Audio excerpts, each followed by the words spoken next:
Nationwide, there are 1.3 million nursing homes. In California, there are over 100,000.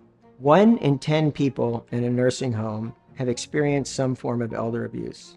Only 1 in 14 have reported it. Elder abuse comes in many forms.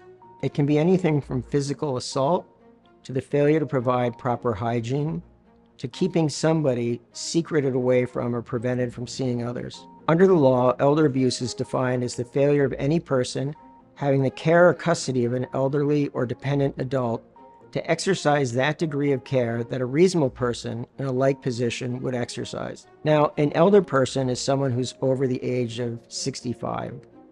Dependent adults include developmentally disabled persons and people dependent for their physical or mental needs on another. That's people who have limitations mentally or physically, including those with dementia, those who are in long-term acute care facilities, nursing homes, 24-hour healthcare facilities, and those who are being treated in their own home by home support agencies. There are 1.3 million people living in nursing homes in the USA, with over 100,000 of them in California. There's many types of abuse. There's physical abuse, emotional abuse, and neglect. Also, abandonment in some of the most horrific cases that we've seen, sexual assault.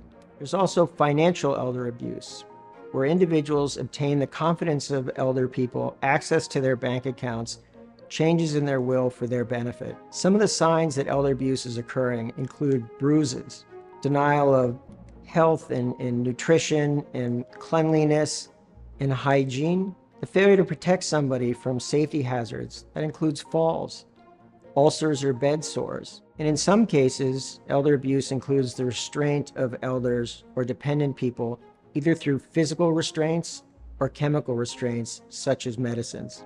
Any caregiver has a mandatory responsibility to report any suspected elder abuse to Adult Protective Services, the police, or fire department. Unfortunately, when we see the records in these facilities, we see people with ulcers that are deep through their body, all the way to their bone. They indicate that they see nothing in a skin assessment. It is shameful. You need someone who understands the medical treatment, the medical care, the way in which they're supposed to document, and how they're supposed to treat these types of wounds.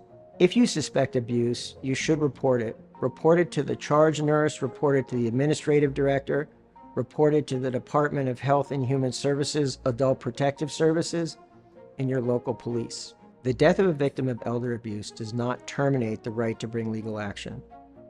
The estate, the next of kin, can bring a claim against the facility or provider and seek both non-economic damages, such as the pain, the humiliation, the emotional distress of their loved one, as well as the economic losses that are involved in providing more services, moving them to a better facility, or bringing them home. One case I handled, there was a man who suffered severe bed sores.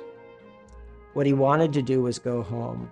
We brought a lawsuit. We were able to get the funds to move him to his home, where he lived with round-the-clock nurses for 3 years, and he died peacefully in his home. In addition to recovering economic and non-economic damages, in elder abuse cases, there are the possibility for what are called special fees and damages. That includes punitive damages and attorney's fees spent prosecuting the case. If someone you know has been injured as the result of elder abuse or dependent abuse, reach out to us. We've handled dozens of these cases, and in many instances, we've been able to help someone restore their dignity, get better care, and live longer. Contact us at the Dolan Law Firm, dolanlawfirm.com.